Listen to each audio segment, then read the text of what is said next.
యెహెజ్కేలు గ్రంథము 43వ అధ్యాయము.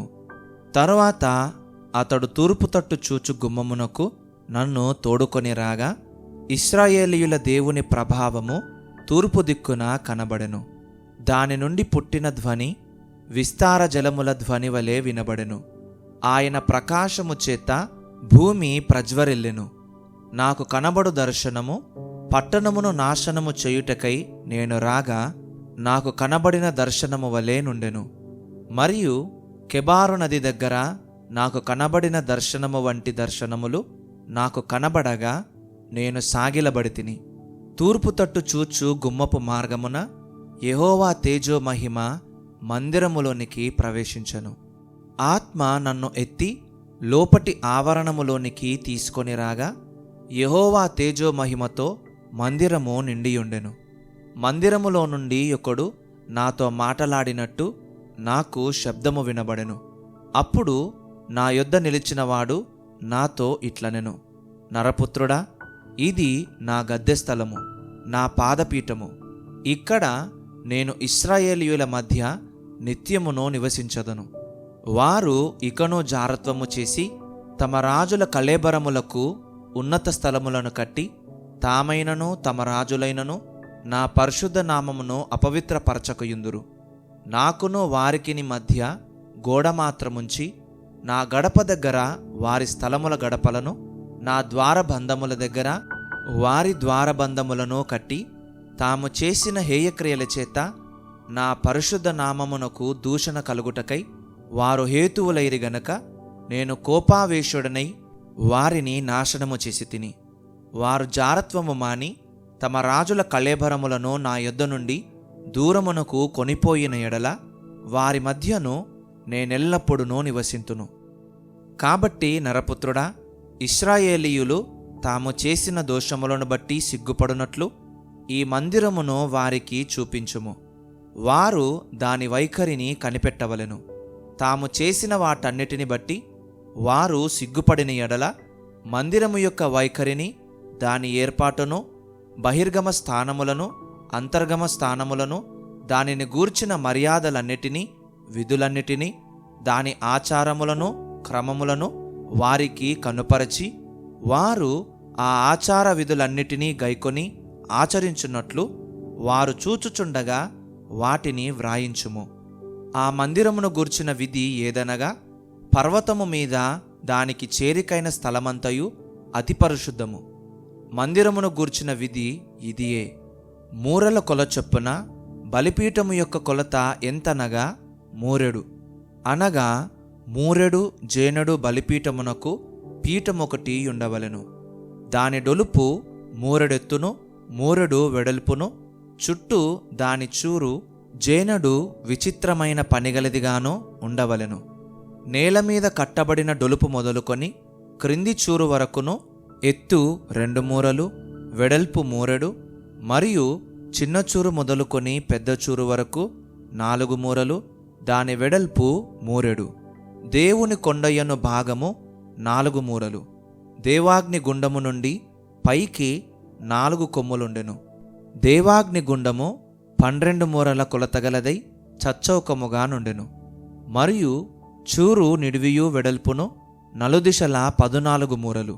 దాని చుట్టూనున్న అంచు జేనెడు, దాని చుట్టంతయు మూరెడు. డొలుపు 1 ఉండెను. దానికున్న మెట్లు తూర్పు తట్టుండెను. మరియు అతడు నాతో ఇట్లనెను, నరపుత్రుడా, ప్రభువైన యెహోవా సెలవిచ్చినదేమనగా, ఈ బలిపీఠము కట్టబడిన పిమ్మట దాని మీద రక్తము చల్లి దహన బలులు అర్పించుటకై విధులను బట్టి ఈలాగున జరిగింపవలెను. ప్రభువగు యెహోవా సెలవిచ్చినదేమనగా, పరిచర్య చేయుటకై నా సన్నిధికి వచ్చు సాదోకు సంతానపు లేవీయులగు యాజకులకు పాప పరిహారార్థ బలి అర్పించుటకై కోడెను ఇయ్యవలెను. వారు దాని తీసుకొని పాప పరిహారార్థ బలిగా నర్పించి బలిపీఠమునకు ప్రాయశ్చిత్తము చేయుటకై దాని రక్తములో కొంచెము తీసి దాని 4 కొమ్ముల మీదను, చూరు యొక్క 4 మూలల మీదను, చుట్టూనున్న అంచు మీదను చమరవలెను.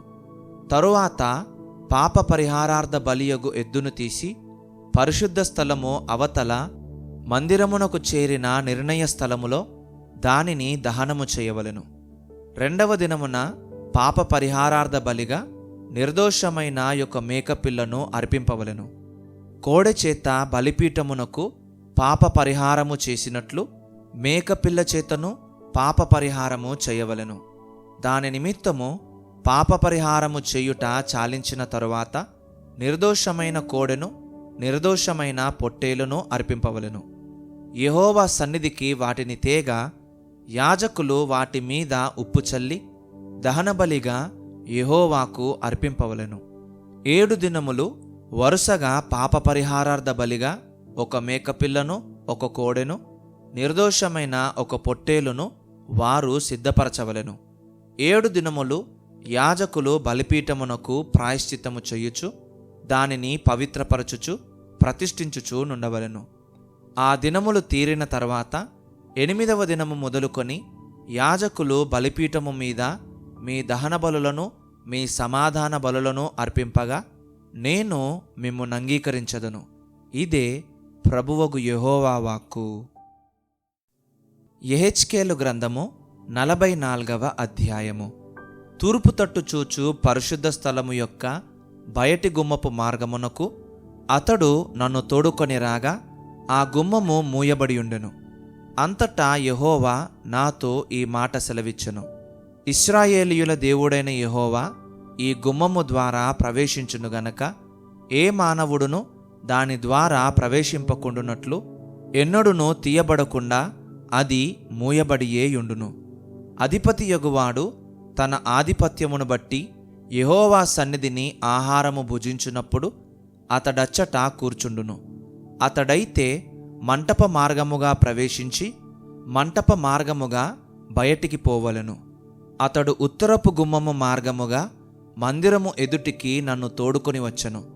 అంతలో యెహోవా తేజోమహిమతో యెహోవా మందిరము నిండియుండుట చూచి నేను సాగిలపడగా యెహోవా నాకు సెలవిచ్చినదేమనగా, నరపుత్రుడా, యెహోవా మందిరమును గూర్చిన కట్టడలన్నిటినీ విధులన్నిటినీ నేను నీకు తెలియజేయుచున్నాను. నీవు మనస్సు నిలుపుకొని ఆ సంగతులన్నిటినీ చూచి చెవినిబెట్టుము. మరియు పరిశుద్ధ స్థలములో నుండి పోవు మార్గములన్నిటి ద్వారా మందిరము లోపలికి వచ్చుటను గూర్చి యోచించుము. తిరుగుబాటు చేయు ఇశ్రాయేలీయులకు ఈ మాట ప్రకటింపుము. ప్రభువైన యెహోవా సెలవిచ్చినదేమనగా, ఇశ్రాయేలీయులారా, ఇదివరకు మీరు చేసిన హేయక్రియలన్నీ చాలు. ఆహారమును క్రొవ్వును రక్తమును మీరు నాకర్పించినప్పుడు నా పరిశుద్ధ స్థలములో ఉండి దానిని అపవిత్రపరచునట్లు హృదయమందును శరీరమందును సున్నతి లేని అన్యులను దానిలోనికి మీరు తోడుకొని రాగా వారు మీ హేయక్రియలన్నిటినీ ఆధారము చేసుకొని నా నిబంధనను భంగపరచిరి. నేను మీకప్పగించిన నా పరిశుద్ధమైన వస్తువులను మీరు కాపాడక వారు కాపాడవలనని మీకు మారుగా అన్యులను ఉంచితిరి. కాబట్టి ప్రభువైన యెహోవా సెలవిచ్చినదేమనగా, హృదయమందును శరీరమందును సున్నతి లేని అన్యులయ్యుండి ఇశ్రాయేలీయుల మధ్య నివసించు వారిలో ఎవడునూ నా పరిశుద్ధ స్థలములో ప్రవేశింపకూడదు. మరియు ఇశ్రాయేలీయులు నన్ను విసర్జించి తమ విగ్రహములను అనుసరింపగా వారితో కూడా నన్ను విసర్జించిన లేవీయులు తమ దోషమును భరించుదురు.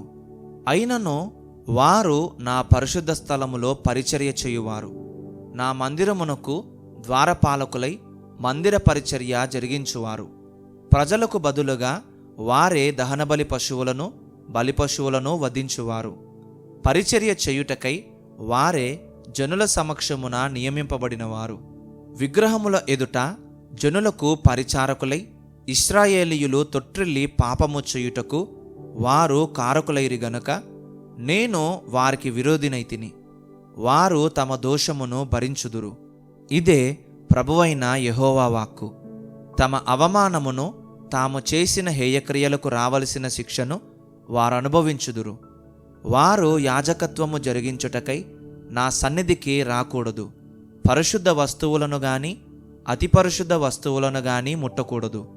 అయితే నా మందిర సంబంధమైన పని అంతటినీ దానిలో జరుగు పనులన్నిటినీ విచారించుచు దానిని కాపాడు వారినిగా నేను వారిని నియమించుచున్నాను. ఇశ్రాయేలీయులు నన్ను విసర్జింపగా నా పరిశుద్ధ స్థల సంరక్షణను కనిపెట్టు సాదోకు సంతతివారగు లేవీయులైన యాజకులు పరిచర్య చేయుటకై నా సన్నిధికి వచ్చి వారే నా సన్నిధిని నిలిచి క్రొవ్వునో రక్తమునో నాకు అర్పించుదురు. ఇదే ప్రభువగు యెహోవా వాక్కు. వారే నా పరిశుద్ధ స్థలములో ప్రవేశింతురు. పరిచర్య చేయుటకై వారే నా బల్ల యొద్దకు వత్తురు. వారే నేనప్పగించిన దానిని కాపాడుదురు. ఇదే ప్రభువగు యెహోవా వాక్కు. వారు లోపటి ఆవరణపు గుమ్మములలోనికి వచ్చునప్పుడు జనుపనార బట్టలు ధరించుకొనవలెను. లోపటి ఆవరణపు గుమ్మముల ద్వారా వారు మందిరమున ప్రవేశించి పరిచర్య చేయునప్పుడెల్లా బొచ్చు చేత చేసిన బట్టలు వారు ధరింపకూడదు.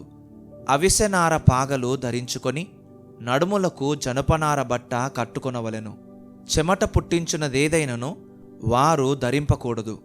బయటి ఆవరణములోనికి జనుల యొద్దకు వారు వెళ్ళునప్పుడు తమ ప్రతిష్ఠిత వస్త్రములను తీయకపోవుట చేత జనులను ప్రతిష్ఠింపకుండునట్లు తమ పరిచర్య సంబంధమైన వస్త్రములను తీసి ప్రతిష్ఠితములగు గదులలో వాటిని ఉంచి వేరు బట్టలు ధరింపవలెను. మరియు వారు తమ తలలు క్షౌరము చేయించుకొనకూడదు.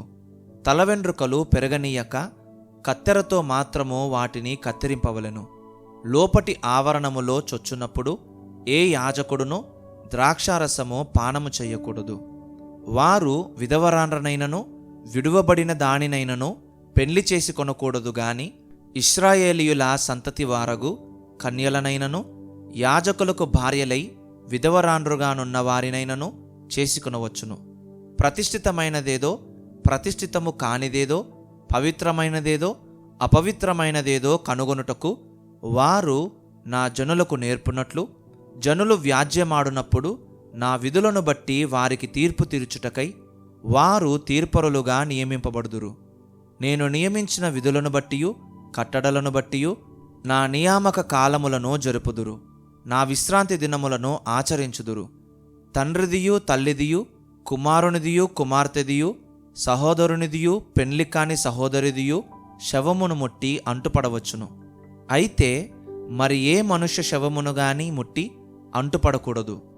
ఒకడు అంటుపడి శుచిర్భూతుడైన తరువాత 7 దినములు లెక్కించి పరిశుద్ధ స్థలములో పరిచర్య చేయుటకై లోపటి ఆవరణములోని పరిశుద్ధ స్థలమునకు వచ్చినవాడు అతడు తన కొరకు పాప పరిహారార్థ బలి అర్పింపవలెను.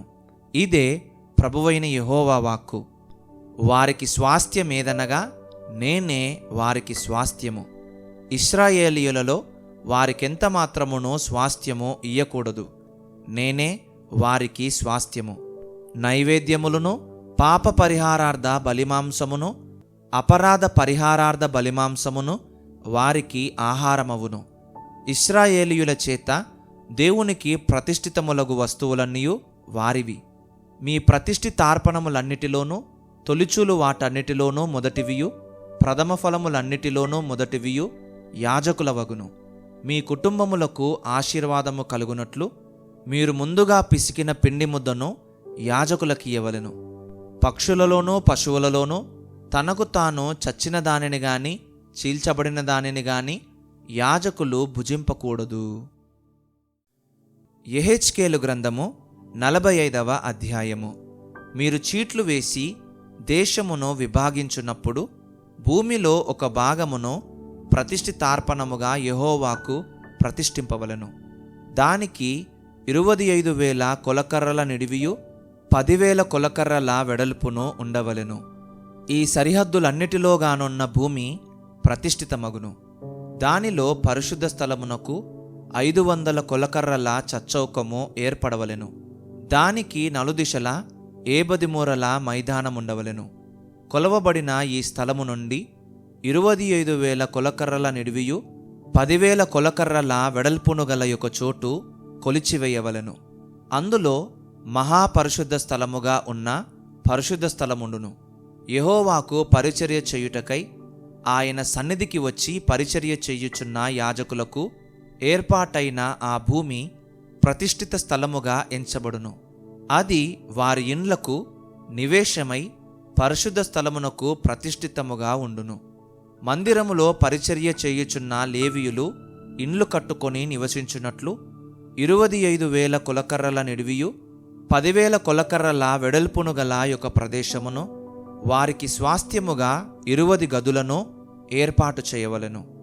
మరియు పట్టణమునకై 5,000 కొలకర్రల వెడల్పును 25,000 కొలకర్రల నిడివియు గల యొక్క ప్రదేశము ఏర్పాటు చేయవలెను. అది ప్రతిష్ఠితమగు భాగమునకు సరిగా ఉండవలెను. ఇశ్రాయేలీయులకందరికీ అది స్వాస్థ్యముగా ఉండును. మరియు ప్రతిష్ఠిత భాగమునకును పట్టణమునకై ఏర్పడిన ప్రదేశమునకును ఎదురుగా వాటికి పడమటగాను తూర్పుగాను ప్రతిష్ఠిత భాగమునకును పట్టణమునకై ఏర్పడిన ప్రదేశమునకును ఇరుప్రక్కల అధిపతికి భూమినేర్పాటు చేయవలెను. పడమటి నుండి తూర్పు వరకు దాని కొలువగా అది యొక్క గోత్రస్థానమునకు సరిపడు నిడివిగలదై ఉండవలెను. అధిపతి ఇక నా జనులను బాధింపక వారి గోత్రములను బట్టి భూమి అంతయు ఇశ్రాయేలీయులకు నియమించున్నట్లు అది ఇశ్రాయేలీయులలో అతనికి భూస్వాస్థ్యముగా ఉండును. మరియు యెహోవా ఈ మాట సెలవిచ్చుచున్నాడు: ఇశ్రాయేలీయుల అధిపతులారా, మీరు జరిగించిన బలాత్కారమును దోచుకొనిన దోపును చాలును. అలాగు చేయుట మాని నా జనుల సొమ్మును అపహరింపక నీతి న్యాయములను అనుసరించి నడుచుకొనుడి.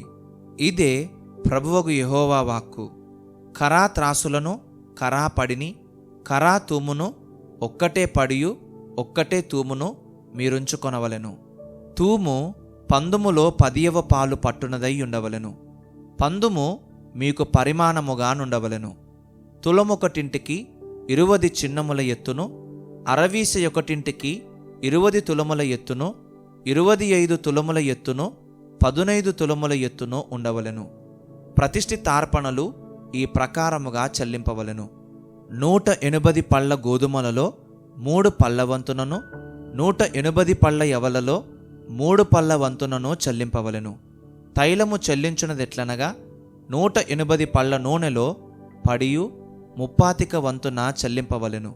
తూము 180 పళ్ళు పట్టునదగును. మరియు ఇశ్రాయేలీయుల నిమిత్తము ప్రాయశ్చిత్తము చేయుటకై నైవేద్యమునకును దహన బలికిని సమాధాన బలికిని మంచి మేపు తగిలిన గొర్రెలలో మందకు 200లలో ఒక దానిని తేవలెను. ఇశ్రాయేలీయులలోని అధిపతికి చెల్లింపవలసిన ఈ అర్పణము ఈ ప్రకారముగా తెచ్చుటకు దేశమునకు చేరిన జనులందరూ బద్దులయ్యుందురు. పండుగలలోనూ అమావాస్య దినములలోనూ విశ్రాంతి దినములలోనూ ఇశ్రాయేలీయులు కూడుకొను నియామక కాలములలోనూ వాడబడు దహన బలులను నైవేద్యములను పానార్పణములను సరిచూచుట అధిపతి భారము. అతడు ఇశ్రాయేలీయుల నిమిత్తము ప్రాయశ్చిత్తము చేయుటకై పాప పరిహారార్థ బలిపశువులను నైవేద్యములను దహన బలులను సమాధాన బలిపశువులను సిద్ధపరచవలెను. ప్రభువగు యెహోవా సెలవిచ్చినదేమనగా, మొదటి నెల మొదటి దినమున నిర్దోషమైన కోడెను తీసుకొని పరిశుద్ధ స్థలము నిమిత్తము పాప పరిహారార్థ బలి నర్పింపవలెను. ఎట్లనగా, యాజకుడు పాప పరిహారార్థ బలిపశు రక్తము కొంచెము తీసి మందిరపు ద్వారబంధముల మీదను బలిపీఠపు చూరు 4 మూలల మీదను లోపటి ఆవరణపు వాకిటి ద్వారబంధముల మీదను ప్రోక్షింపవలెను. తెలియక తప్పిపోయిన వారిని విడిపించున్నట్లుగా మందిరమునకు ప్రాయశ్చిత్తము చేయుటకై నెల 7వ దినమందు అలాగూ చేయవలెను. మొదటి నెల 14వ దినమున పస్కా పండుగ ఆచరింపవలెను. 7 దినములు దానిని ఆచరింపవలెను. అందులో పులియని ఆహారము తినవలెను. ఆ దినమున అధిపతి తనకును దేశమునకు చేరిన జనులందరికిని పాప పరిహారార్థ బలిగా ఒక ఎద్దును అర్పింపవలెను. మరియు 7 దినములు అతడు నిర్దోషమైన 7 ఎడ్లను 7 పొట్టేళ్లను తీసుకొని దినమొకటింటికి ఒక ఎద్దును ఒక పొట్టేలును దహనబలిగా యెహోవాకు అర్పింపవలెను. మరియు అనుదినము ఒక్కొక్క మేకపిల్లను పాప పరిహారార్థ బలిగా అర్పింపవలెను. మరియు ఎద్దొకటింటికిని పొట్టేలొకటింటికిని తూము పిండి పట్టిన నైవేద్యము చేయవలెను. తూము ఒకటింటికి 3 పళ్ళ నూనె ఉండవలెను. మరియు 7వ నెల 15వ దినమున పండుగ జరుగుచుండగా యాజకుడు 7 దినములు పండుగ ఆచరించుచు పాప పరిహారార్థ బలి విషయములోను, దహన బలి విషయములోను, నైవేద్య విషయములోను, నూనె విషయములోను ఆ ప్రకారముగానే చేయవలెను.